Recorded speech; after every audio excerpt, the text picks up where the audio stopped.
കഴിഞ്ഞ ദിവസം സിബിനും പൂജയും കൂടി ഒരു കാര്യം പ്ലാൻ ചെയ്തിരുന്നു. ഗബ്രിയെയും ജാസ്മിനെയും ഒന്ന് പിരിക്കണം. അതിനെ ജാസ്മിന്റെ പിടിയിൽ നിന്നും ഗബ്രിയെ രക്ഷിക്കണം. ഗബ്രിയെ നമ്മുടെ കൂടെ കൂട്ടണം. ഗബ്രിയുടെ ഗെയിം നമുക്ക് എങ്ങനെയുണ്ട് നോക്കണം എന്നൊക്കെ പറഞ്ഞുകൊണ്ട് നമ്മൾ കണ്ടിരുന്നു. ജാസ്മിൻ ജയിലിൽ പോയ സമയത്ത് അവിടെ പൂജ ഗബ്രിയുടെ അടുത്ത് ഒരുപാട് നേരം സംസാരിച്ചിരുന്നു. ഗബ്രിയുടെ ഗെയിമിനെ കുറിച്ചും ഇപ്പൊ എങ്ങനെയാണ് നിൽക്കുന്നതിനെ കുറിച്ചും അങ്ങനെ ഒരുപാട് കാര്യങ്ങൾ അവിടെ സംസാരിക്കുന്നുണ്ടായിരുന്നു.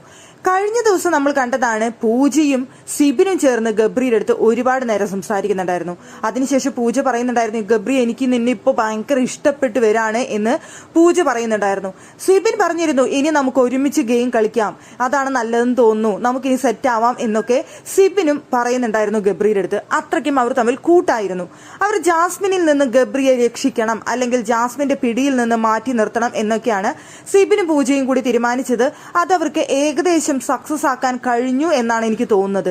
അവിടെ ജാസ്മിനുമായിട്ട് ഇപ്പൊ കുറച്ച് അകലം കാണിക്കുന്ന ഗബ്രിയാണ് നമുക്ക് കാണാനായിട്ട് സാധിക്കുന്നത്. ലൈവില് ഒരുപാട് നേരം മറ്റുള്ളവരുമായി സമയം ചെലവഴിക്കുന്ന ഗബ്രിയെ നമുക്ക് കാണാനായിട്ട് സാധിക്കുന്നുണ്ട്.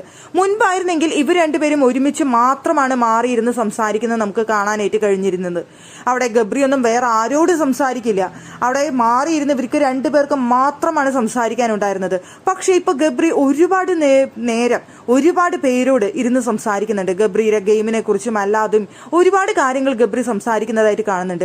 ഇന്ന് രാവിലെ എഴുന്നേറ്റ സമയത്ത് ജാസ്മിൻ തന്നെ ഗബ്രിയുടെ അടുത്ത് പിണങ്ങി നടക്കായിരുന്നു. ജാസ്മിന്റെ അടുത്ത് അധികം സംസാരിക്കുന്നില്ല, ജാസ്മിന്റെ അടുത്തേക്ക് വരുന്നില്ല, ജാസ്മിനെ ഹഗ് ചെയ്യുന്നില്ല എന്നൊക്കെ പറഞ്ഞുകൊണ്ട് ഗബ്രിയുടെ അടുത്ത് പിണങ്ങി നടക്കുന്ന ജാസ്മിനെ നമുക്ക് കാണാനായിട്ട് സാധിച്ചിരുന്നു. പിന്നീട് പിണക്കൊക്കെ മാറിയെങ്കിൽ പോലും ഗബ്രിയുടെ ഈ സ്വഭാവം ഇഷ്ടപ്പെടുന്നില്ല എന്ന് ജാസ്മിൻ പറയുന്നുണ്ടായിരുന്നു. ഇങ്ങനെയാണ് മുന്നോട്ട് പോകുന്നതെങ്കിൽ നമുക്ക് ഇവിടെ വെച്ച് നിർത്താം എന്നുള്ള രീതിയിൽ പോലും ജാസ്മിൻ അവിടെ പറയുന്നുണ്ടായിരുന്നു ഗബ്രിയുടെ അടുത്ത്. അങ്ങനെ നോക്കുന്ന സമയത്ത് ഗബ്രിക്ക് മാറ്റം വന്നു തുടങ്ങിയോ എന്ന് നമുക്ക് ഒരു സംശയം തോന്നുന്നുണ്ട്.